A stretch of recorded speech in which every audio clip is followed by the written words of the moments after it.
Luis. Pues algo que sobre lo cual hicimos énfasis o bastante pie fue la relación entre el bien y la subjetividad. Y aquí quisiera saber si lo vinculo bien con una idea que ya habíamos visto antes, y es identificar la parte de la subjetividad con la parte del bienestar, entendiéndola justamente como el bien en este ideal un poco más abstracto, este plano al cual se apela, por decirlo así, un concepto aún sin su contenido, y justamente el bienestar llega para atribuirle ese contenido a la cosa, ¿no? Si lo vemos de este modo, tenemos que en el bienestar se contempla justamente todo el desarrollo que tiene el sujeto para su propio bienestar, como una especie de impulso que tiene él para actuar en el mundo en pro a algo que le es beneficioso. Pero este actuar en el mundo no se puede quedar únicamente en un plano de bienestar, en un plano de lo que es bueno únicamente para mí, porque como lo menciono en este carácter es subjetivo. Entonces el bien se puede ver justamente en el plano como este índice formal al cual se le atribuye contenido, en tanto nosotros nos podemos identificar con el mundo en el cual estamos, exactamente porque él fue el que nos formó en este bienestar que nosotros consideramos para que nos es beneficioso. ¿Por qué? Porque en un mundo en el cual nos vemos como enteramente separados, no podemos realmente considerar que es bueno para nosotros en el mundo en el cual nos estamos formando, ¿no? No podemos solamente plantearnos el desarrollarnos o el hacer cosas en el mundo sin realmente considerar si lo que estamos haciendo nos va a aportar un bien o si realmente es posible realizarlo. Entonces, forzosamente se tiene que desarrollar en un entorno. Al desarrollarse en un entorno, también pasa por el otro, también es necesario que el otro pueda reconocer esto como un bien. Entonces, en cuanto nosotros logramos como conciliar estos dos lados, nuestro bienestar en el mundo, nuestra actuar en el mundo, en un plano en el cual consideremos también este paso por el otro, en el cual la subjetividad se universalice y el bien se concretice, ya es como podemos decir que estamos llegando hacia la eticidad, saltamos del plano de la moralidad a la eticidad, porque ya no únicamente tenemos un bien como abstracto, un bien únicamente como una especie de bien universal de modo kantiano, sino que se está aterrizando en el mundo, se está concretizando a partir de la acción del bienestar, y el bienestar se está universalizando en tanto se está reconociendo en el bien, en un bien el cual se puede reconocer no únicamente por nosotros, no únicamente diciendo que nuestra acción tiende a ser un bien universal, sino que más bien los demás reconocen también como un bien y justamente atiende a este concepto. Creo que es algo, este paso fue lo que estuvimos profundizando en la clase anterior. A ver, déjame hacer un pequeño comentario ahí. Claro. Yo creo que hay que distinguir entre bienestar y bien. Hegel introdujo el término de bienestar asociándolo incluso a felicidad, ¿no? Sí. Porque él decía que el individuo moderno tiene derecho a la felicidad. La felicidad no puede ser un ideal inalcanzable, como en el caso de Kant, que a lo mejor te alcanza si te portas bien, ¿no? Más o menos. Kant en eso parece mucho al registro cristiano, ¿no? Si te portas bien, si actúas en función del deber, si actúas de esa manera, pues probablemente alcanzarás la felicidad, pero será como una gracia, como un bien, ¿no? También como un don.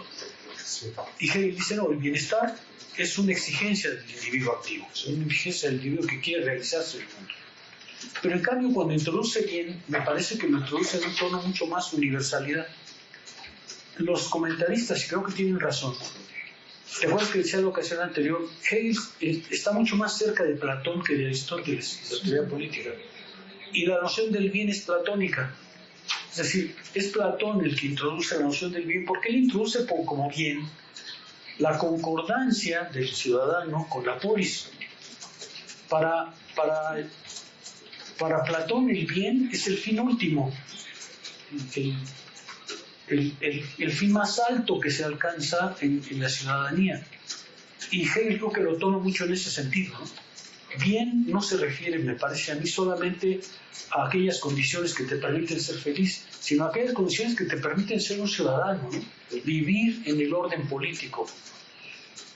Platón asocia el orden político a la noción de bien, porque él cree, y eso es lo que Hegel retoma de Platón, él cree que la realización verdadera del ciudadano es en el Estado, en la polis. Y es en ese sentido que lo toma, creo yo, Hegel, ¿no? Hay que tomar la noción de bien en su sentido mucho más universal. No está directamente vinculada al bienestar, sino está vinculada a la racionalidad del orden político. ¿Sí? Yo haría esa separación. Por supuesto que están vinculados, como tú dices, pero no hay que hacer esa división, porque cuando él habla de bien, ahorita por ejemplo lo va a llamar a la eticidad de bien viviente. Fíjate, le va a decir, es que la eticidad es el bien viviente, es el bien realizado, es el bien activo.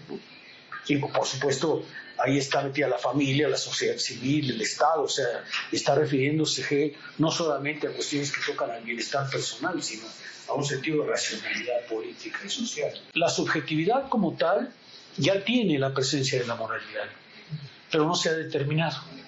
No se ha determinado en el sentido de salir de sí para volver a sí. Y para ello requiere del bien, es decir, requiere del horizonte universal ante el cual va a poder encontrar esa determinación que no se puede dar solamente a sí misma porque requiere del otro para dársela. Y al bien le sucede lo mismo.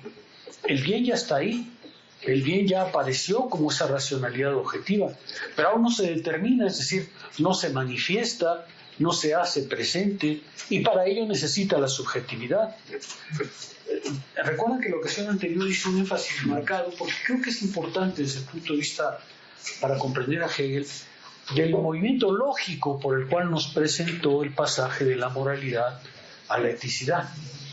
Es una demostración lógica, dice Hegel. ¿Por qué? Porque lo que hemos visto es que la subjetividad por su lado y el bien por el otro son sin duda realizaciones, pero son aún incompletas. Una requiere de la otra y la otra requiere de la una. Y este requerir, esta necesidad de que la subjetividad se determine en el bien y el bien se determine como subjetividad, es la que obliga, dice Hegel, a plantear una unidad que ahora a estos dos, que son en principio entidades reales, se conviertan en momentos, se conviertan en instancias, ¿no? Cuando llegamos a la eticidad, todos esos momentos previos que parecían tener una existencia propia se convierten en momentos del proceso. La eticidad convierte a la subjetividad por un lado y al bien por el otro en momentos, en instancias, en momentos de un proceso mayor. Déjenme detenerme un poco ahí porque quisiera insistir en ese punto, aunque quizás sea relevante para algunos de ustedes. Hegel siempre nos presenta sus doctrinas, sus teorías, sus tesis, a la manera de un proyecto. ¿Qué es el Estado? El Estado es un proceso, el Estado es un devenir. No podemos pensar en Hegel en las categorías como entidades fijas, permanentes, sino como momentos de un proceso que involucra cada una de esas instancias que hemos venido viendo. El derecho abstracto, por supuesto que tiene existencia, ¿no es verdad? Es una existencia real en el sentido de que hay un orden jurídico. Pero cuando Hegel lo absorbe en la doctrina de la filosofía del derecho, lo convierte en un momento, en una instancia de un proceso mayor que involucra ciertamente al derecho, pero que lo coloca en un proceso de mucha mayor envergadura. La moralidad le sucede lo mismo. Claro que hay el agente moral y claro que es una existencia. Pero cuando Hegel la introduce en la filosofía del derecho, convierte a la moralidad en una instancia procesual, en una instancia de un proceso que no cesa y que es mucho más amplio. Y a la eticidad le va a suceder lo mismo, ¿sí? Yo quisiera pues insistir en que a las obras de Hegel hay que leerlas como un verdadero proceso, como un proceso permanente en el que cada una de las instancias, cada una de las existencias se convierte en instancia de esa totalidad. Me parece que esa es la manera de comprender lo que Hegel está queriendo decir. Incluso cuando llegamos a la realidad efectiva, por ejemplo, en la lógica, uno diría, bueno, es que la realidad efectiva de Hegel pues debería ser la realidad tal como la vemos. Otra vez, es cierto, pero no del todo, porque lo que está diciéndonos es la realidad efectiva es parte de un proceso también, ¿sí? No es la culminación de algo, es simplemente una instancia de un proceso infinito que no cesa. Y lo mismo le va a pasar a la eticidad. La eticidad no es el punto culminante de las sociedades modernas, es simplemente la forma más alta de realización de esa totalidad que está constantemente en devenir y que no va a cesar de estar en devenir. ¿Sí se ve lo que estoy intentando decir? Por eso la importancia de esta, que Hegel va a llamar más adelante como gran demostración. Dice, la filosofía solo puede aspirar a convencer si demuestra. Y para Hegel es crucial entonces demostrar que la eticidad es la unificación de esos momentos anteriores que hemos venido viendo, que son el derecho abstracto por un lado y la moralidad por el otro. Demostración quiere decir mostrar de manera inteligible por qué la Sittlichkeit, la eticidad, es el fundamento, la razón de ser de esos momentos anteriores. Eso es demostrar. Y demostrar que es el fundamento quiere decir, sin él, los momentos anteriores no tienen realidad. Y Hegel lo va a decir ahorita. Él va a decir, el derecho, como hemos visto, no tiene realidad sino al interior de la eticidad. La moralidad no tiene realidad verdadera sino al interior de la eticidad.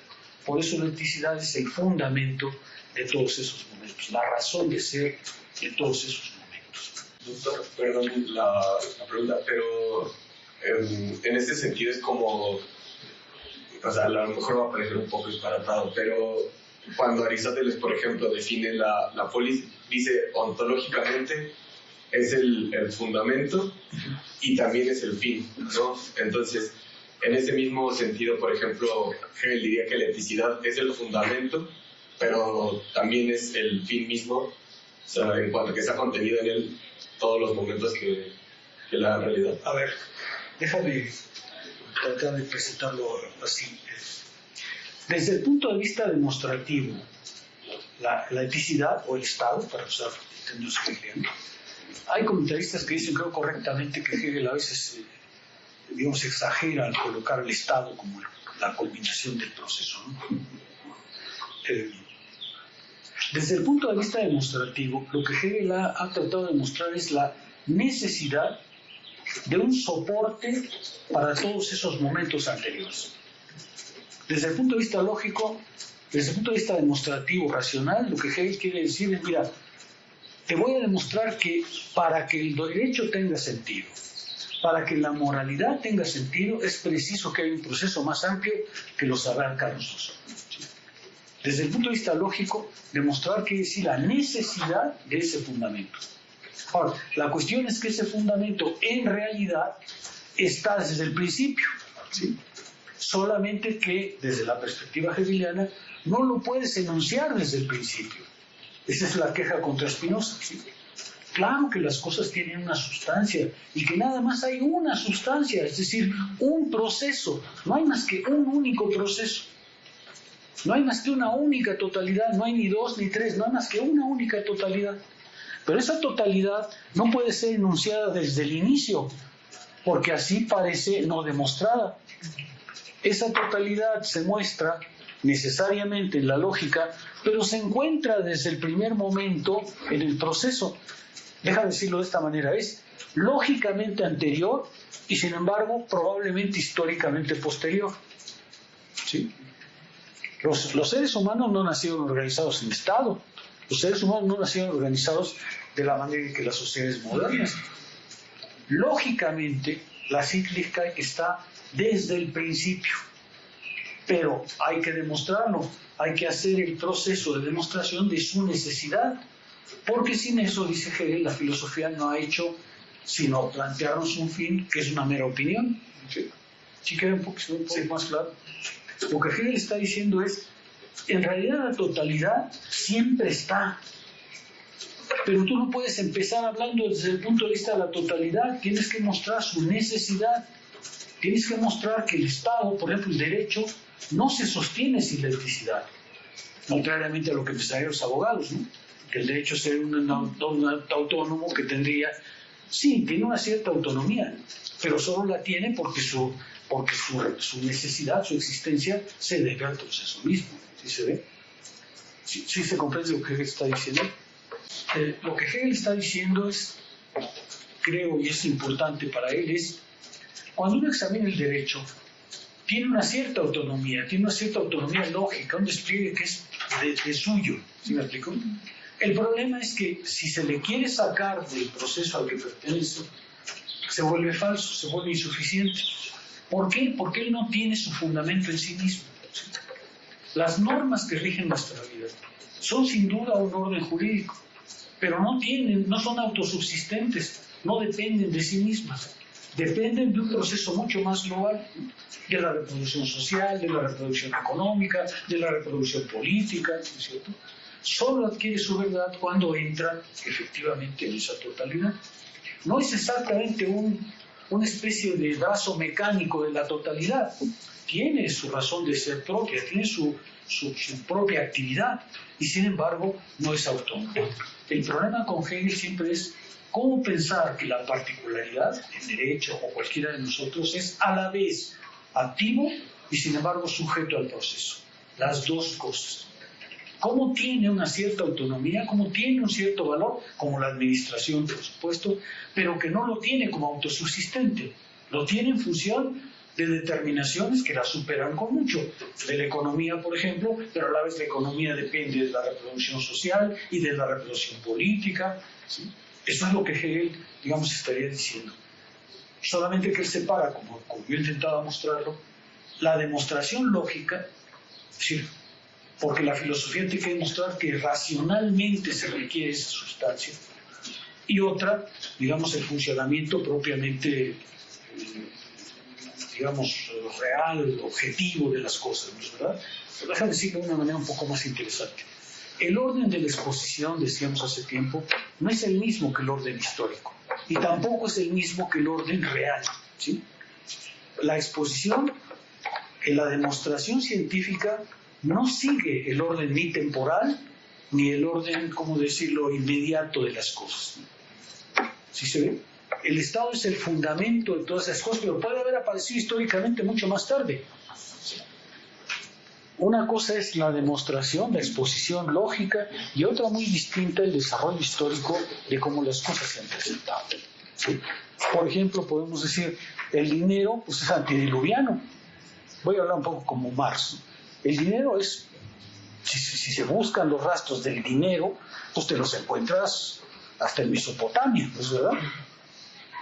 Pero esa existencia, que aparentemente es antediluviana, solo cobró sentido cuando apareció el régimen del capital, que nos hizo comprender entonces sí que es el dinero. Para demostrar que es el dinero, eso lo tienes que hacer desde el punto de vista lógico. Desde el punto de vista histórico, pues esa es una historia totalmente distinta, ¿sí? Y eso es lo que Hegel nos está diciendo aquí. El Estado es el fundamento de las cosas, lógicamente es anterior a todo, pero históricamente no necesariamente. En el desarrollo temporal no es el mismo que el orden lógico. ¿Sí queda claro? Podríamos decir entonces que en el orden lógico el Estado es justamente el fundamento hacia todas las cosas, ya que es como su presencia, pero en el plano histórico las cosas, o todo este desarrollo es el fundamento del Estado dentro del plano histórico. No, a ver, fundamento debe tener el sentido de razón de ser, de sustancia, ¿no es cierto? Entonces no puedes decir que las partes singulares son el fundamento de la totalidad, no, la totalidad es el fundamento de las partes singulares, pero es verdad que la acción de las partes singulares va produciendo la necesidad de un fundamento. ¿Sí me explico? A ver, déjame decirlo en plano religioso tal vez. Cuando Hegel dice Dios no es porque nosotros somos, Dios es y luego nosotros somos. Obviamente sin nosotros Dios no sería Dios, pero eso no quiere decir que Dios es idéntico a nosotros. Nosotros somos la finitud, Él, la totalidad, es la infinitud, Él es el fundamento, Él es la sustancia. ¿Sí? Nosotros no somos seres sustanciales, ¿sí? Aunque sin duda, sin nosotros, pues Dios no estaría, no sabría nada de Él. ¿Sí queda claro? Por eso Hegel hace tanto énfasis en esta parte, en la parte lógica, ¿no? Nos quedamos creo que en la observación, ¿no? Dice en la página 260, voy a avanzar un poco ahí, este ser puesto lo alcanzan en su negatividad, en la cual sus existencias unilaterales en las que no deben tener lo que está en sí en ellas, el bien sin subjetividad y determinación y lo determinante, la subjetividad sin lo que es en sí, se constituyen por sí como totalidades, se eliminan y se rebajan a momentos del concepto que se revela como su unidad. Esta frase conviene comentarla un poco porque si se le saca del contexto lógico no tiene sentido, ¿no? Este ser puesto lo alcanzan en su negatividad. Cuando Hegel habla de ser puesto, está diciendo, es un ser que ahora resulta de un proceso que lo ha vinculado con su otro. En ese sentido es un ser puesto. Ya no es un ser inmediato, es un ser puesto. Puesto en el sentido es un ser que ha pasado por la reflexión con el otro. Y eso es lo que está diciéndonos aquí. La subjetividad es puesta, ya no inmediata, cuando pasa por el bien y vuelve hacia sí. Es decir, cuando ya ha pasado el movimiento reflexivo. Este ser puesto lo alcanzan en su negatividad. Ya hemos visto que justamente lo que dice Hegel es la subjetividad sin el bien no es simplemente un aspecto unilateral. Y el bien sin la subjetividad tampoco es real. Es simplemente un momento. Uno y otro deben reflejarse en el otro. Reflejarse en el otro para volver así. Y entonces aparece la eticidad como totalidad. Se constituyen por sí como totalidades, se eliminan y se rebajan a momentos del concepto. Me detengo ahí porque seguro que uno lee esas frases sin conocer la lógica y no les da sentido.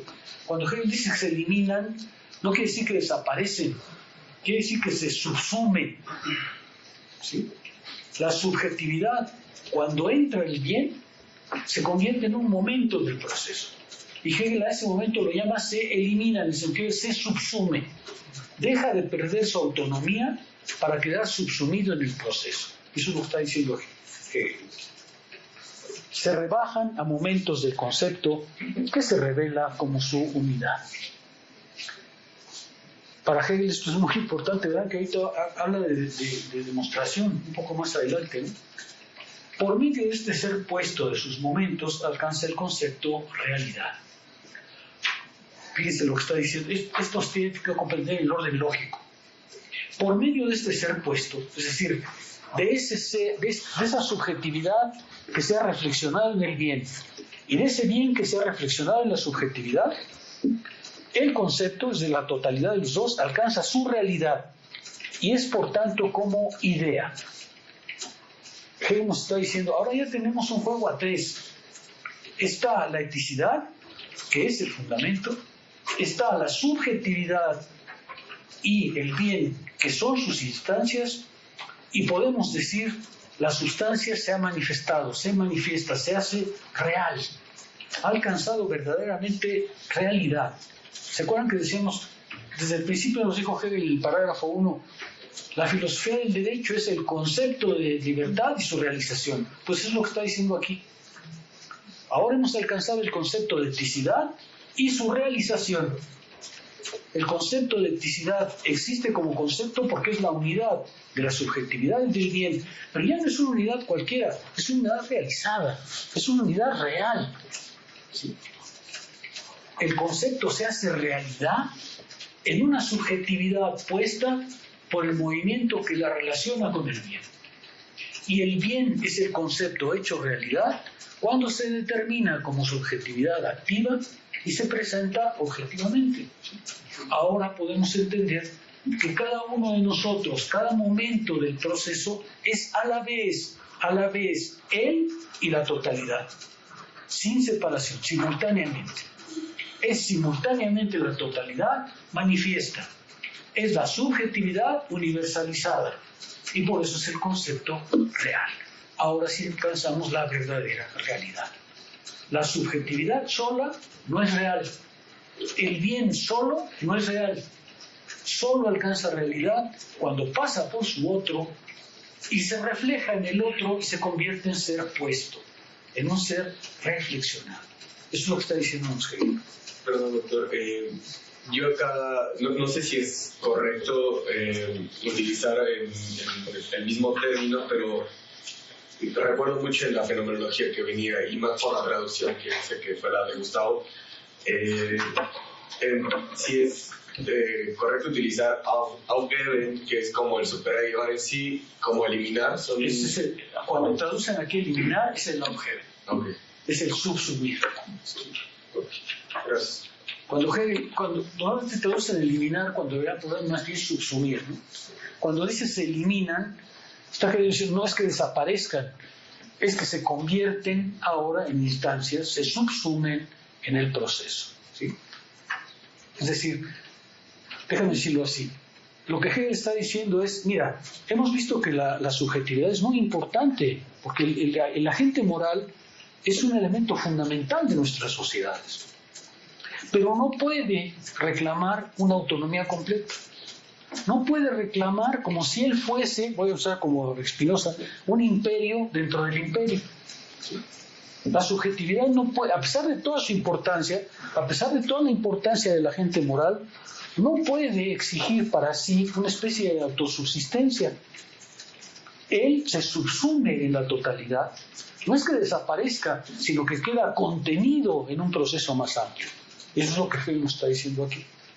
Alcanza su verdad, la verdadera subjetividad, cuando pasa por el bien y cuando alcanza ese ser puesto a través de la relación con su otro. Entonces es verdaderamente real, ¿sí? Es, para usar términos de otro orden, es el poeta que escribe libros de poesía, ¿sí? Entonces sí es real, ¿sí? No es pura sensibilidad, tampoco es pura universalidad, es universalidad realizada, universalidad manifiesta, ¿sí?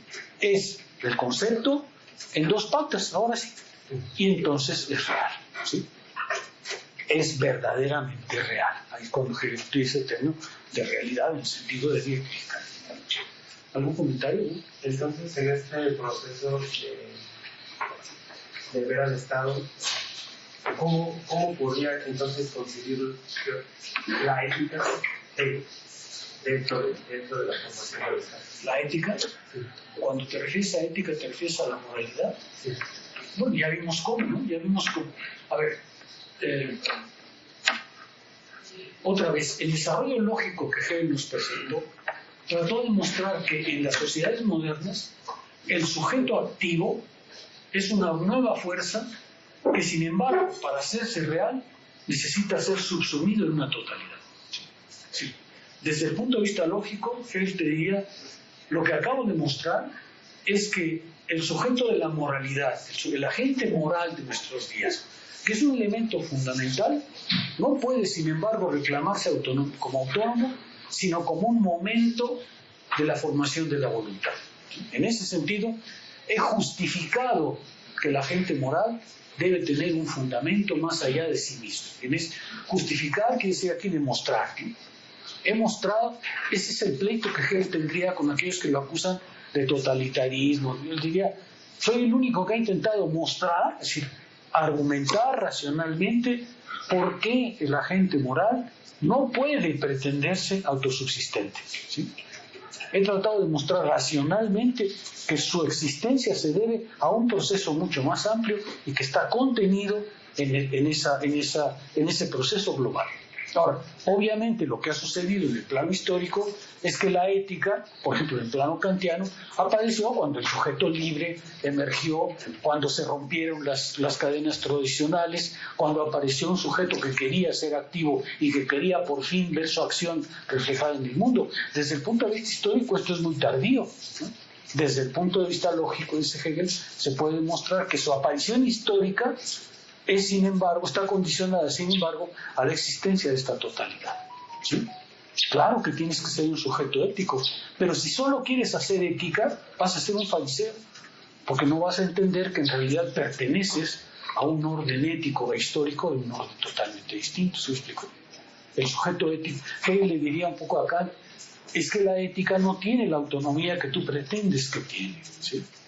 No es verdad que la ética se resuelva en la relación que tú guardas con el deber. Esa es solo una parte del proceso global. Real, sí, sin duda, pero insuficiente, ¿sí? Ese es el pleito que Hegel diría con Kant, ¿no? El problema es que la ética no puede aspirar a una existencia propia porque no es autosubsistente, no tiene las condiciones para darse a sí misma fundamento. Sí, que además se dice que otros autores usan de manera indiferenciada moral y ética, ¿no? Que parece que puede tener el mismo significado que y con Hegel está muy claro que moral es una cosa y que la ética es otra, ¿no? O sea, la moral es meramente subjetiva y la ética como un movimiento de construcción del Estado, justamente. Por eso más vale hablar de eticidad. Sí, exactamente, ¿no? Que para allá va como la conformación de la vida colectiva del individuo, pero otra vez esto que decíamos, no como una ausencia en Hegel de la ética, de que no hay principios, no es una normatividad, es decir, sabes que para allá vamos, esto tienes que hacer, sino decir, es que hay un movimiento que expresa la totalidad, ¿no? En ese sentido creo que es la lectura de ética. Sí, por supuesto, ¿no? Hegel diría, cuando lo acusan de que no tiene una ética, pues es cierto, pero tiene un horizonte de la moralidad, ¿no? Y diría, este es el bueno, no el otro, ¿no? ¿Sí? Bueno, vamos a seguir. Por medio de este ser puesto de sus momentos, alcanza el concepto de realidad y es por lo tanto como idea. Ya habíamos visto, ¿se acuerdan que el parágrafo 1 decía justamente que el problema de la creación de derecho es la idea de derecho, es decir, el concepto y su realización? Pues ahora vemos lo que eso significa.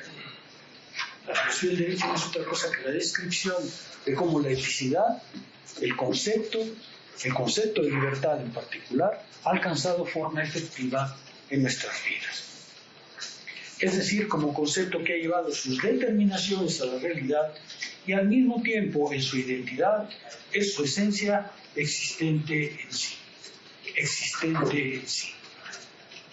Toda la lógica de Hegel, sobre todo la doctrina de la esencia, está dedicada a mostrar por qué podemos decir que la esencia existe.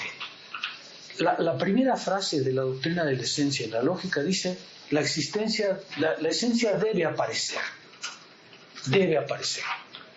Lo que está diciendo Hegel es: el proceso, tan abstracto como ustedes quieran, debe mostrarse en lo manifiesto, en lo efectivo, y está presente. La lógica no es un discurso meramente del pensamiento, es cómo, para que las cosas tengan realidad, el funcionamiento del concepto, es decir, el orden conceptual, tiene que manifestarse. Cuando Hegel dice que la esencia debe manifestarse, no quiere decir que un fantasma tiene que hacerse presente. Está diciendo, para que algo sea verdaderamente real, el orden conceptual que lo sustenta tiene que manifestarse. Eso es lo que está entendiendo, ¿no? Ahora podemos decir, las cosas tienen una esencia. ¿Por qué? Porque el proceso que las constituye está presente. Y de hecho está, fíjense, es muy interesante, porque cuando Hegel habla de la esencia al final de la doctrina, dice, no le gusta la luz, es el ser que va de la luz. Lo que está diciendo Hegel es, el proceso que nos constituye, una vez que nos constituye, se borra, y ya no se le ve por ningún lado. Hay que reconstruirlo conceptualmente, ¿no es cierto?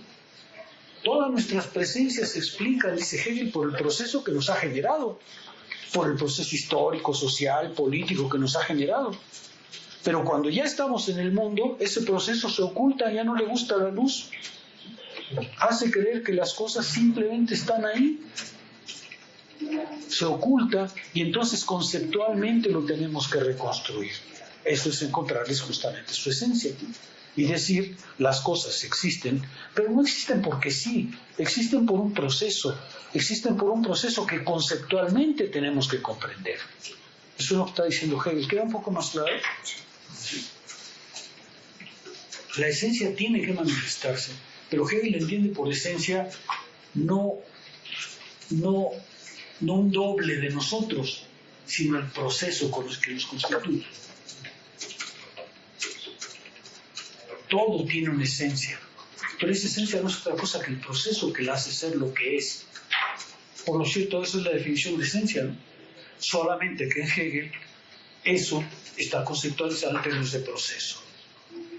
El proceso que hace ser la cosa la que es, esa es su esencia. Solamente que el proceso, una vez que la cosa es, se oculta, ya no se deja ver, Hay que reconstruirlo conceptualmente, hay que buscar conceptualmente ese orden de las cosas. La existencia de la libertad que se presentaba inmediatamente como derecho, la existencia de la libertad se presentaba inmediatamente como derecho. O sea, el derecho era parte de la libertad, pero un derecho era la libertad inmediata, era la libertad tal como la vemos, ¿no es cierto? El hecho de que yo posea mi libro o que ustedes posean sus celulares, ¿no es verdad? Se ha determinado como bien en la reflexión de la autoconciencia. Lo tercero, que en este tránsito ha sido aprendido como la verdad del bien y la subjetividad, es por lo tanto también la verdad de la subjetividad y del derecho. Lo tercero es la eticidad. Lo tercero no es otra cosa que es la verdad del bien y de la subjetividad. ¿Por qué la verdad? Porque es en él donde se realiza, porque es en él donde adquiere objetividad. La verdad de Hegel quiere decir, ahí es donde adquieren su plena significación. La subjetividad fuera del bien es abstracta. El bien fuera de la subjetividad es abstracto. Solo se realizan determinándose en su otro. Y cuando se determinan pasan a ser momentos, pasan a ser entonces ya instancias reales del proceso. Y el tercero no es otra cosa que la eticidad, que la Sittlichkeit, que ha aparecido por una necesidad conceptual. ¿Sí? Eso es lo que los detractores de Hegel nunca quieren entender, ¿no? Hegel no quiere hacerles creer que la comunidad es importante para la subjetividad, que la totalidad es importante. Él quiere demostrárselos. Él quiere decirles, en el proceso lógico tiene que existir, porque si no logra existir, las cosas pierden significación, no alcanzan su verdadera significación. Esa es la demostración que Hegel cree hacer. Por eso es que le molesta mucho que lo ataquen desde el punto de vista de que le falta algo. Él diría, soy el único que he intentado demostrar por qué la comunidad es el fundamento de la subjetividad. Demostrar. Eso lo va a decir ahorita mismo, ¿verdad? Lo ético es una disposición subjetiva. Ahí está. Lo ético es una disposición subjetiva, pero que pertenece al derecho existente en sí. Esta idea es la verdad del concepto de libertad, lo cual no puede ser meramente supuesto, sentido o tomado exteriormente de alguna otra parte, sino que debe ser demostrado en la filosofía misma. ¿Sí? No se trata, dice Hegel, de decir, es que yo lo que quiero es plantear la totalidad, la sustancia o el estado como fundamento, sino que quiero demostrar. Quiero mostrar que lógicamente la existencia no se comprende sin esta totalidad. No se le comprende en el sentido absoluto del término. ¿Sí se ve? No es que Hegel de repente haya dicho, ahora pues vamos a la comunidad como verdad del sujeto. No, vamos a demostrar que así es la cosa, porque ese es el verdadero fundamento de la existencia. Por eso dice, su deducción reside únicamente en que el derecho y la autoconciencia moral muestran en sí mismos, que desembocan en ella como su resultado. Lo que hemos mostrado es que la subjetividad y el bien tienen que pasar a un otro, tienen que fundamentarse en un otro, desembocan en un otro como resultado. Y agrega que aquellos que creen que la demostración y la deducción pueden ser superfluas en la filosofía, demuestran que aún no tienen la menor idea de lo que ella es. ¿Sí? No se trata, cuando uno por ejemplo hace Marx, normalmente diciendo, ¿y por qué te colocas en la totalidad si lo realmente verdadero es el individuo, no el agente económico que intercambia? Pues aquí tenemos la respuesta, ¿no? Porque Marx o Hegel han mostrado que el problema es que la subjetividad, la acción individual, no puede ser si no tiene un fundamento en una totalidad más amplia. Y esa es una demostración, no es una puntada, no es algo que uno pueda simplemente decir, es algo que se tiene que probar, y eso es lo que ambos han querido hacer, ¿no? Probar que si no tenemos esos conceptos como modo de producción, como concepto, como idea, pues entonces las cosas carecen de su significado completo. Están, por supuesto que están, pero no tienen un fundamento lógico. Eso es lo que para mí es... ¿Por qué insisto en este punto? Porque para mí este es un aspecto crucial, ¿no? Uno no se hace hegeliano, marxista o kantiano por sus pistolas, ¿no? Se hace porque encuentra una racionalidad en ello, ¿no? Se hace porque hay una demostración racional que se puede comprender, que se hace inteligible. No es una opción existencial, es una opción racional, es una opción que yo creo científica, que yo creo verdadera. Y por eso creo que Hegel es totalmente defendible, porque esa es la manera en que él se presenta. Y Marx igual, ¿no? Marx no va a decir jamás, yo simplemente hablo de la totalidad porque sí, sino al contrario, yo voy a mostrar que ese es el verdadero sentido de las cosas, ¿no? Y creo que eso es lo que hace que uno pueda convertirse teóricamente en esas perspectivas, ¿no? Justo en esta demostración que usted menciona, ¿puede uno comprender el carácter de ciencia? Eso es lo que pretenden, esa es la ciencia, ¿no? La ciencia, fíjate, en la clase de Spinoza estamos ahorita discutiendo la idea verdadera. Esta es la idea verdadera. ¿Por qué es una idea verdadera? Pues porque es una idea que se ha ido construyendo como idea, que es completamente reflexiva sobre sí. Porque es una idea que no refiere a lo inmediato para hacerse creer, sino que muestra que la organización lógica es capaz de determinar por completo aquello que está afirmado. Pues es la idea verdadera, es la idea adecuada. Y eso es ciencia. Desde esta perspectiva, eso es exactamente la ciencia. La ciencia no es otra cosa que el discurso que nos permite comprender el despliegue perfecto de las ideas, la perfecta adecuación del despliegue lógico. Esa es la verdad. No es una verdad referida a las cosas, es una verdad referida a la demostración lógica. ¿Sí se ve? Dice, podrán en consecuencia hablar de cualquier cosa que quieran, pero no tienen derecho a inmiscuirse en la filosofía si quieren, debería decir si quieren prescindir del concepto. En fin, disculpen que me detenga mucho en eso, pero me parece que eso es muy importante para saber por qué se elige o no se elige estas perspectivas. Agregado, los dos principios que hemos considerado hasta aquí, tanto el bien abstracto como la conciencia moral, carecen de su opuesto. Autónomos, separados, carecen de su opuesto. La subjetividad por sí misma carece de su opuesto, del bien. Y el bien por sí mismo carece de su opuesto. Separados parecen, por eso insistí yo en la opción anterior, están separados en el momento anterior, pero se necesitan. Son diferentes, pero se interpelan. Y por eso, justo porque son diferentes, pero se interpelan, hay que plantear una totalidad mayor. Son diferentes, es decir, parecen vivir una vida propia, pero resulta que se interpelan. Es como dos enamorados, ¿no es cierto?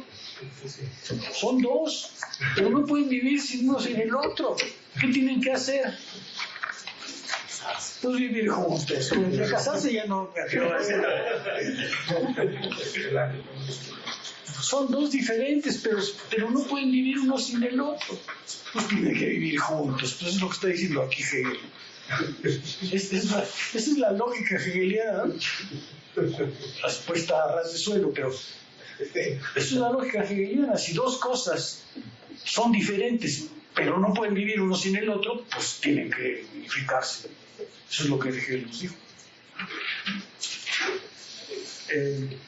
El bien abstracto se disuelve en la completa impotencia en la que el yo debe proporcionar todo contenido, mientras que la subjetividad del espíritu carece igualmente de contenido al faltarle una significación objetiva. No insisto sobre eso porque es lo que hemos venido viendo, ¿no?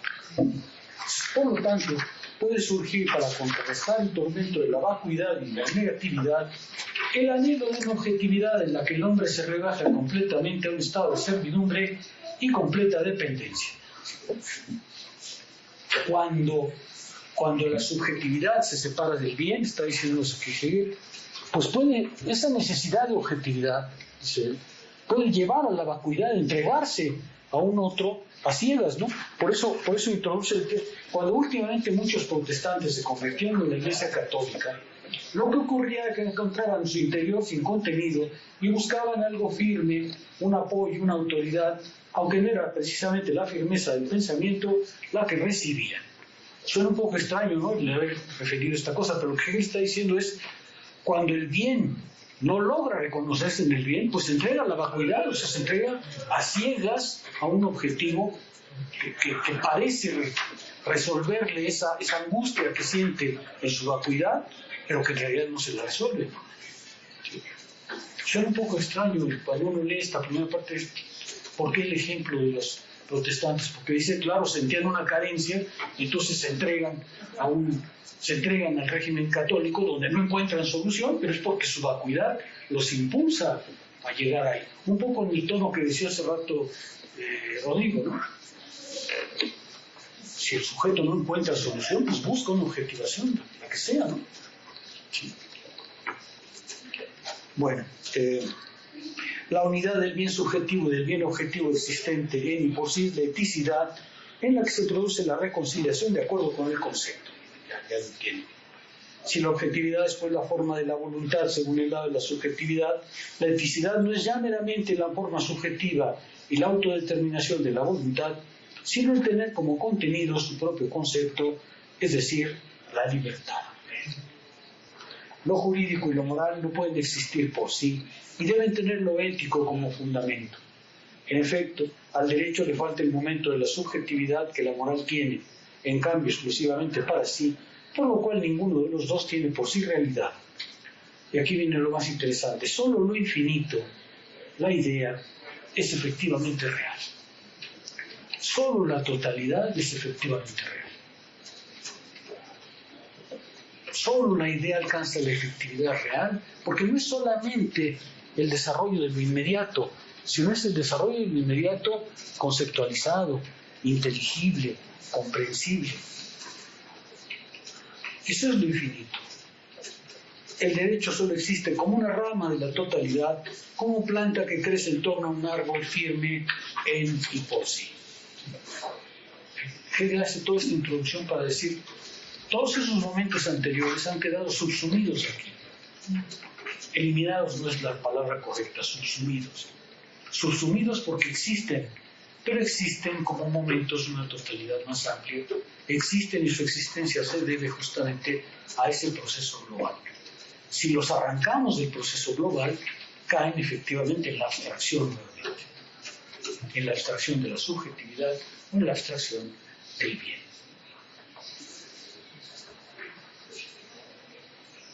Bueno, pues podemos pasar ya al apartado de la eticidad.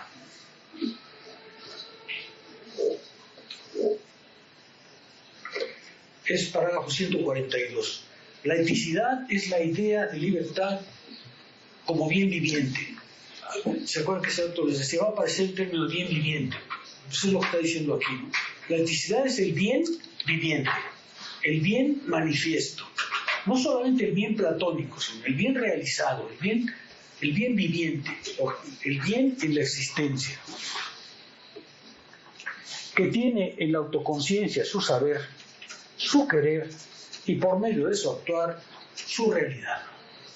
Es el bien viviente, pero que requiere de la autoconciencia para ser saber, para además ser activo, es decir, para alcanzar plena realidad. La diferencia de Hegel con Platón sería que, según Hegel, esto es lo que no ha visto Platón. Platón ha querido mostrar la eticidad, pero una eticidad que no reconocía la individualidad, que no reconocía todavía el valor de la persona individual. Y por eso Platón pasa por un totalitario. En realidad, dice Hegel, Platón lo que ha hecho es plantear lo que objetivamente era la verdad de la polis griega, pero le faltaba la subjetividad. Y Hegel justamente lo que quiere ser es el Platón que agrega la subjetividad ahora como bien viviente, como bien manifiesto. Actuar que tiene a su vez en el ser ético su fundamento en sí y por sí su motor. Es el concepto de la libertad que ha devenido mundo existente y naturaleza de la autoconciencia. Es el concepto de realidad devenido mundo existente y naturaleza de la autoconciencia.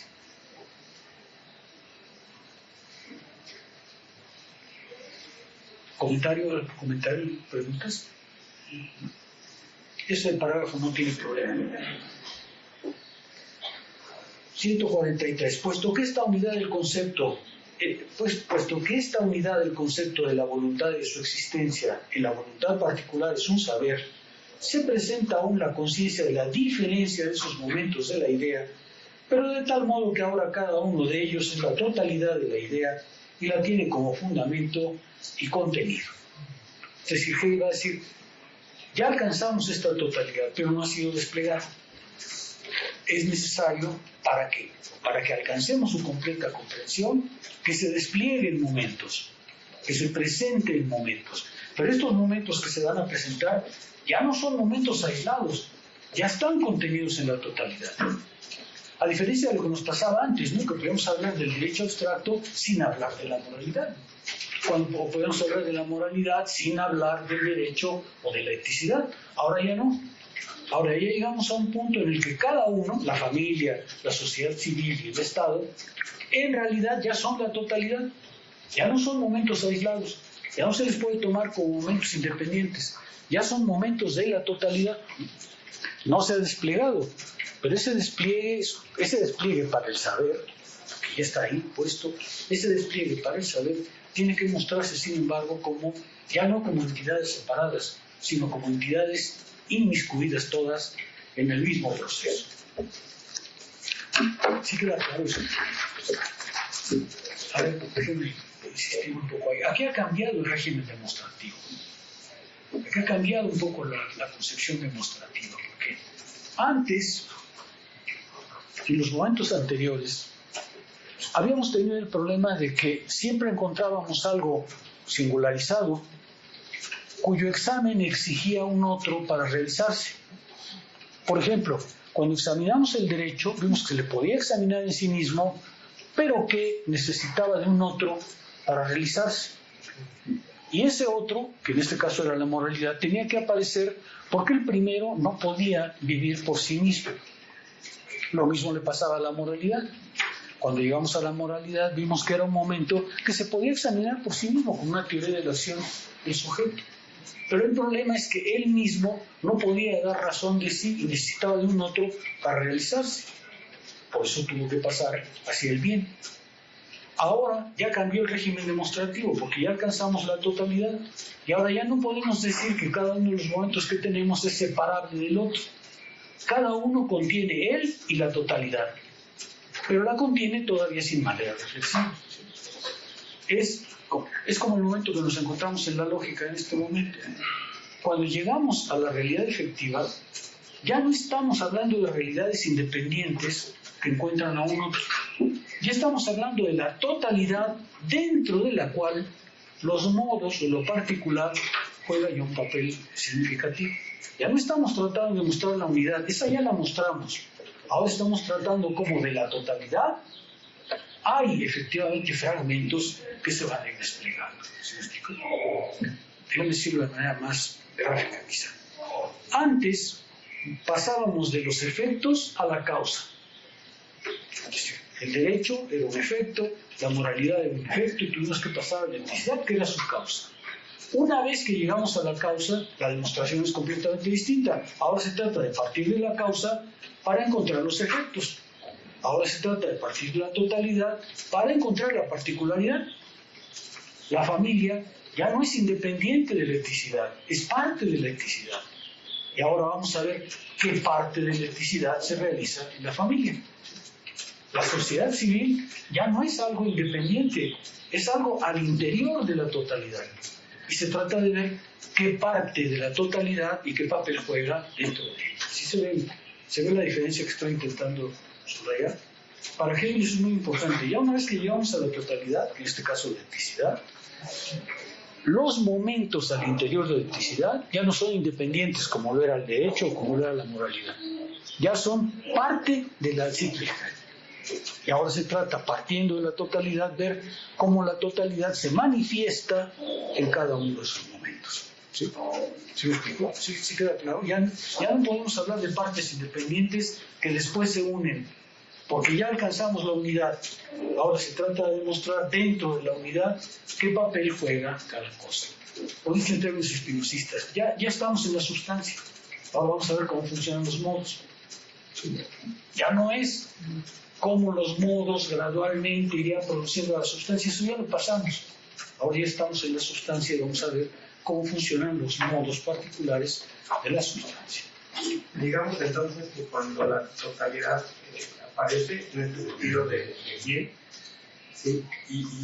y se vuelve uno con la subjetividad, en ese momento es cuando esa subjetividad asume el bien, pero cuando realmente no encuentra el sustento del bien, es cuando busca de otra especie de bien o encuentra el mal, se podría decir así. Formulo de otra manera, no estoy seguro. Si este fundamento del bien se vuelve uno con la subjetividad, él se vuelve uno con ella y entonces encuentra este fundamento del bien. Pero en el caso de que no encuentre ese fundamento del bien, que tal vez no le haga sentido, es cuando busca otra forma. Eso lo vimos hace rato. Sí, así es, ¿no? Lo que él estaba diciendo hace un momento es cuando la subjetividad libre quiere actuar, pero no ve al bien, no lo alcanza a comprender, pues busca otras alternativas, ¿no? Tú citabas el caso de Carlos, ¿no? Sí. ¿En qué obra estabas pensando? El hombre rebelde. Por ejemplo, ¿cierto? ¿Qué busca? La insubordinación, la rebeldía, creo que son los términos de rebeldía, ¿no? La rebeldía, la insatisfacción, o en el caso que nos acaba de decir Hegel, busca el cristianismo una respuesta que no tenía, ¿verdad? Ahora, lo interesante aquí en este punto es, déjame volver ahí. Hasta ahora, la demostración consistía en mostrar que cada entidad particular requería pasar a un otro para poder ser. Cada instancia requería de un otro para poder realizarse. Ahora que ya llegamos a la totalidad, ya cambió el régimen demostrativo. Porque ya no se trata de que la unidad de dos hace una unidad completa, sino que la unidad completa que ya encontramos se va a desplegar en los modos, en las particularidades. ¿Me explico? Ya no podemos hablar de la familia como si fuera una entidad como el derecho, independiente de la electricidad. Es parte de la electricidad, pero vamos a ver qué parte de la electricidad juega. ¿Sí? Ha cambiado el régimen demostrativo, como sucede en la lógica. Una vez que llegamos al absoluto, pues cambia la manera de demostrar. Ya no se trata de unificar dos cosas separadas, sino partiendo de la totalidad, cómo encontrar dentro de la totalidad las modalidades particulares de una persona. ¿Sí se ve? Alfa. Lo ético objetivo que aparece en el lugar del bien abstracto es por medio de la subjetividad como forma infinita la sustancia concreta. Tiene por lo tanto en su interior diferencias que están determinadas por el concepto. Eso es lo que está diciendo Hegel aquí. Ahora de lo que se trata es de las diferencias al interior del concreto, de la sustancia concreta. De este modo, lo ético tiene un contenido fijo, que es por sí necesario, y una existencia que se eleva por encima de la opinión subjetiva y del capricho. Las instituciones y leyes existentes o sí. ¿Sí? Ahora, dice Hegel, como ya llegamos a la eticidad, ahora vemos que la eticidad empieza a manifestarse, a singularizarse de ciertos modos. Uno de ellos son las instituciones y las leyes existentes por sí. Es decir, ahí la forma infinita ha tomado, dice él, sustancia concreta. ¿Por qué hay que considerar a las leyes, a las instituciones como parte de la libertad? Porque dice Hegel, ellas son la manifestación de la totalidad, en ellas se debe ver la totalidad. Ya no son elementos independientes que tenemos que unir para alcanzar una totalidad, no, ya alcanzamos la eticidad. La eticidad se manifiesta concretamente en leyes e instituciones. Ya no son cosas creadas por los seres humanos para ver después cómo se pegan, sino que ya provienen de la totalidad. El agregado, en el todo de la eticidad, por eso habla aquí del todo, ¿no? Porque dice, lo que insisto aquí es, ya cambió el régimen demostrativo, ya cambió la manera de reflexionar. Antes teníamos elementos separados, cuya existencia requería de su otro para alcanzar su verdad. Ahora ya tenemos la totalidad, que es la verdad, que se va a desplegar, que se va a manifestar en diferentes instancias, en diferentes modos. Vamos a hablar como Spinoza. Uno de esos modos, en el plano de lo ético, dice Hegel, son las leyes y las instituciones. Y pues dice, en el todo de la eticidad están presentes tanto el momento objetivo como el subjetivo, pero ambos son solo formas de ella. Ahora la subjetividad y las leyes son formas de la totalidad, manifestaciones de la totalidad. El bien es aquí sustancia, es decir, realización del objetivo con la subjetividad. Si se considera la eticidad desde el punto de vista objetivo, se puede decir que el hombre es inconsciente de ella. Esto es interesante porque él dice, a ver, voy a decir en un tono un poco espinosista, porque estoy influenciado por la clase próxima.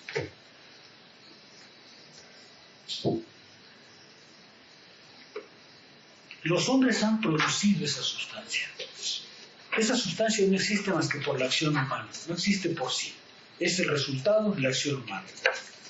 Los seres humanos han producido conscientemente, en el sentido de prácticamente eso, pero al mismo tiempo no tienen conciencia de lo que han producido.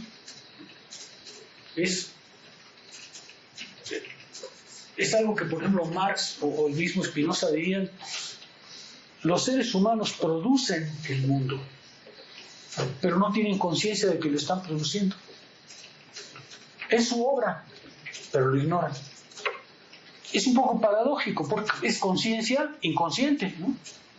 Es conciencia porque nosotros actuamos conscientemente, o sea, no estamos soñando, estamos actuando conscientemente. Y sin embargo, lo que estamos produciendo no lo hacemos con completa conciencia, no tenemos conciencia de lo que estamos produciendo. Y por eso dice, ese horizonte de la totalidad, esa sustancia, es obra humana, pero a los seres humanos se les oculta como si fuese una cosa dada.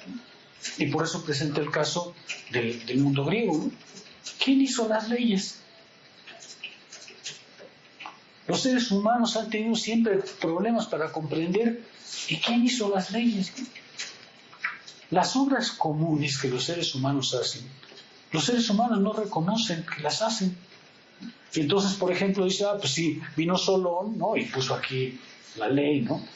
O el oráculo de Delfos nos dijo, tal. Esto es interesante porque cuando uno reflexiona sobre el punto es, los seres humanos hacen su historia, dice Marx, pero ignoran lo que están haciendo. Es consciente su acción, pero es inconsciente su resultado. Es consciente su acción, pero no son conscientes de la totalidad que han producido. Déjame decirlo en un plano un poco distinto. Hay muchas cosas, yo se lo decía una vez, que los seres humanos han producido, pero no tienen conciencia de eso. Por ejemplo, los instrumentos musicales.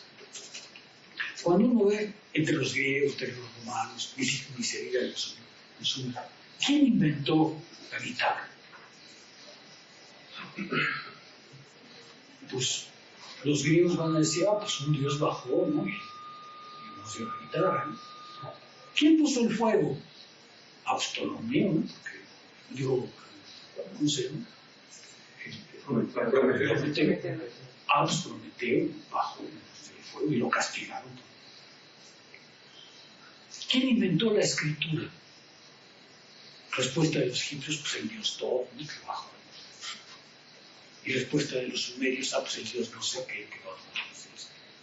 Como que los seres humanos producen su historia, pero no tienen conciencia de lo que producen.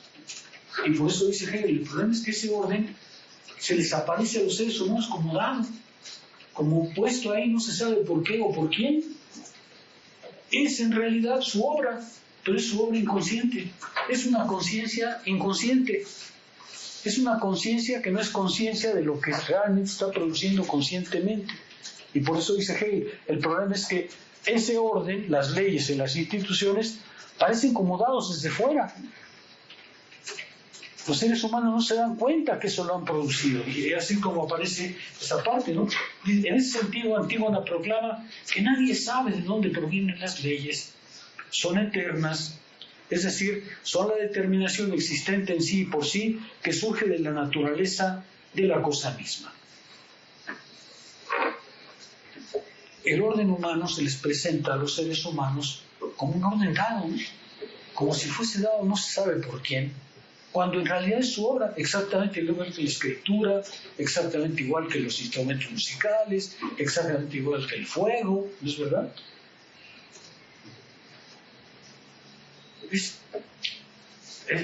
A mí me ha sorprendido mucho porque cada vez que uno ve, por ejemplo, los grandes inventos de la antigüedad, todos son atribuidos a dioses.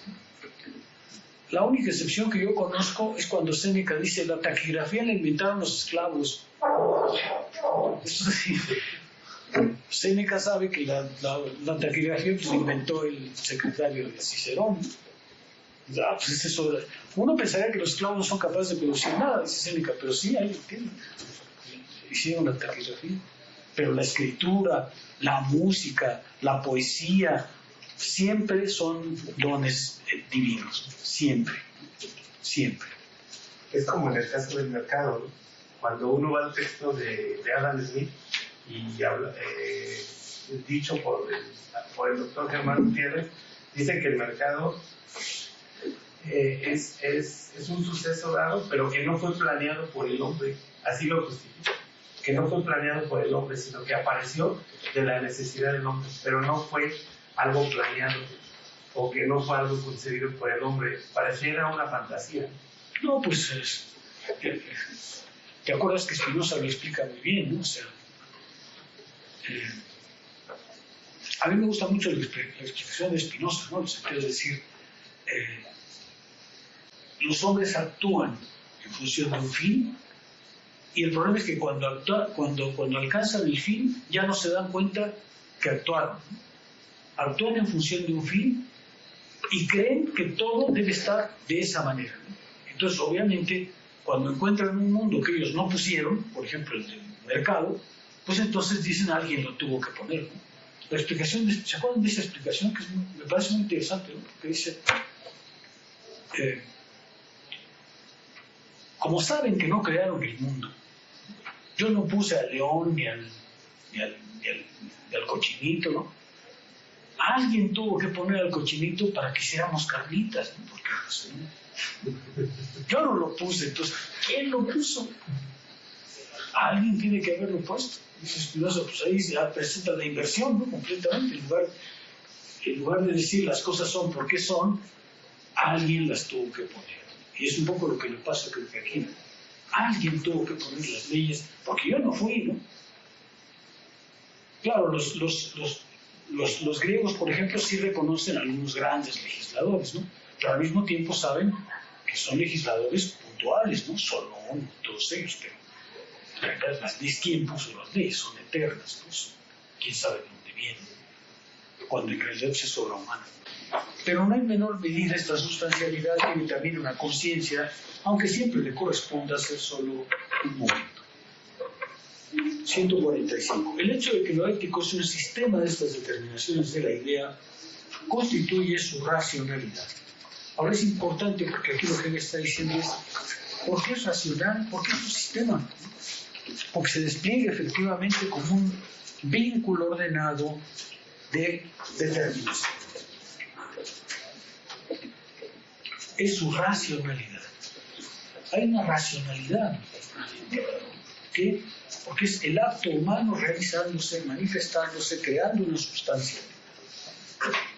De este modo es la libertad o la voluntad existente en sí y por sí que se presenta como el objetivo, como el círculo de la necesidad cuyo momento son los poderes éticos que rigen la vida de los individuos y tienen en ellas como accidentes suyos su representación, su figura fenoménica y su realidad. Ahora esta sustancia rige la vida de los modos, rige la vida de los elementos que están contenidos en ella. Se han convertido, dice Hegel, en poderes éticos. Es resultado de la voluntad que ahora se manifiesta como instituciones, que ahora se manifiesta realmente, que se hace real. Es una voluntad realizada, real efectivamente y presente. Pero ahora los individuos juegan un papel de accidentes suyos y en ellos establecen su representación, su figura fenoménica y su realidad. Desde el punto de vista demostrativo alcanzamos la sustancia, pero vamos a darnos cuenta que en realidad la sustancia estaba siempre presente en toda acción, en todo momento, en toda particularidad. Ya está ahí, es lo que le da sentido, aunque la hayamos alcanzado al final del proceso lógico, en realidad desde el punto de vista histórico, conceptual, estaba desde el principio. Ella es la que regía desde el principio todos aquellos accidentes que hemos visto en el camino. Agregado, dado que las determinaciones éticas constituyen el concepto de libertad, son la sustancialidad o la esencia universal de los individuos que se comportan respecto de ella como algo meramente accidental. Es importante subrayar esto porque cuando insisten en que a Hegel solo importa el Estado, pues es que toman estas frases en el sentido de haberlas extraído de lo que Hegel está diciendo. Hegel nos ha dicho, ha cambiado el régimen demostrativo. Antes habíamos tenido que partir de las particularidades para alcanzar lo universal. Ahora ya estamos en lo universal. Y todo lo demás son accidentes de lo universal. Eso no quiere decir que sean insignificantes ni inútiles. Quiere decir que solo tienen significación a partir de la totalidad. Por eso cuando dice, es que las leyes y las instituciones rigen la vida de los individuos, no quiere decir, y son lo único importante. No, quiere decir, ahora, como fundamento que es, todo lo que está dentro de ellos es accidente o modo de esa totalidad. No quiere decir que es insignificante, quiere decir que es parte de la totalidad y que solo se explica su existencia a partir de la totalidad, lo que no quiere decir que resulta inútil. ¿Sí se ve? Hegel no está diciendo, es que los individuos no importan para el Estado. No, está diciendo es que los individuos son modos de la totalidad. Es que los individuos solo pueden ser comprendidos como parte de la totalidad, lo que no les quita importancia, simplemente dice que su verdadera significación está en la totalidad. ¿Sí se ve? Pues cuando Hegel, hay frases en las que uno sería fácil tomar y decir, no, pues es que Hegel dice que lo que importa es el Estado y los individuos hay, pues excelente. No, lo que pasa es que ha cambiado el régimen demostrativo, ha cambiado el régimen de demostración, está diciéndonos, claro que el individuo importa, pero importa como parte de la totalidad, importa porque es un modo del proceso complejo. ¿Sí? Esa es su importancia y su valor. Eso no quiere decir minimizarlo, quiere decir simplemente comprender que su verdadera significación está en el proceso complejo. Que una vez que llegamos a la sustancia, todo lo que existe forma parte de eso. Todo. El arte, la política, la ideología, la educación. ¿Sí? Claro que tienen su importancia, claro que tienen su relevancia, pero la tienen ahora desde el punto de vista de la totalidad. ¿Sí? ¿Sí queda claro? Esto para que no se tomen esas frases de Hegel de que no, pues es que ya una vez que mostró el Estado ya no le importan los individuos. No es eso. Confunden el orden argumentativo con un orden político, con una ideología. Cuando en realidad lo que Hegel está diciendo es claro que importa el individuo. Nos ha dicho eso hasta el cansancio. Solo que ahora hay que comprenderlo desde el punto de vista de la totalidad, donde tiene sentido. Solo ahí tiene sentido. ¿Comentarios? Incluso podría ser que por los momentos históricos, o como se desarrolla el Estado, como lo desarrolla Hegel, justamente no haya dicho que se resolvían las problemáticas de los individuos en el mercado como más, porque simplemente estaba pasando de un momento histórico a otro, ¿no? Creo que primero aparece el Estado y posteriormente aparece la vida dentro de la parte de la economía política. Bueno, yo diría que si queremos comprender el plan digamos, temporal, ambos aparecen simultáneamente. No hay manera de que la acción humana en una comunidad pues no necesita la sustancia, así sea la aldea más pequeña, pues cada individuo necesita la totalidad, ¿no es cierto? Y no se puede decir ni que el individuo preexiste a la totalidad, ni que la totalidad preexiste al individuo, ¿no? Los dos son un proceso simultáneo, cuyas formas han cambiado, pero el proceso tiene que ser simultáneo. No se puede decir es que primero hubo individuos que luego decidieron hacerse comunidad y tampoco que padeció la idea de comunidad y luego los individuos fueron haciendo. Eso tiene que ser un proceso simultáneo. ¿Sí? Los seres humanos se hicieron humanos porque son seres gregarios y son seres gregarios porque son seres independientes. Yo creo que eso puede ser. Bueno, si les parece bien, nos vemos el martes y ojalá y nos acompañen.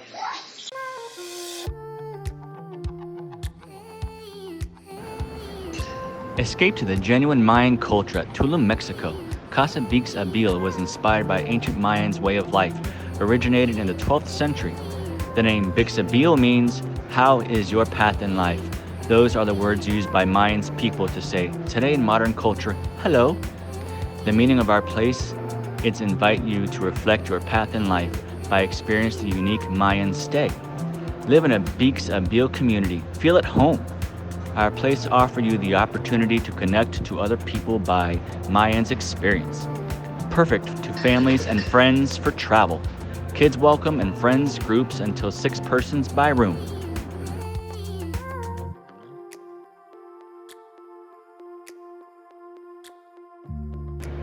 Enjoy our common amenities: community kitchen, breakfast area, rooftop bar, co-working area, restroom, free bikes, and a wonderful pool.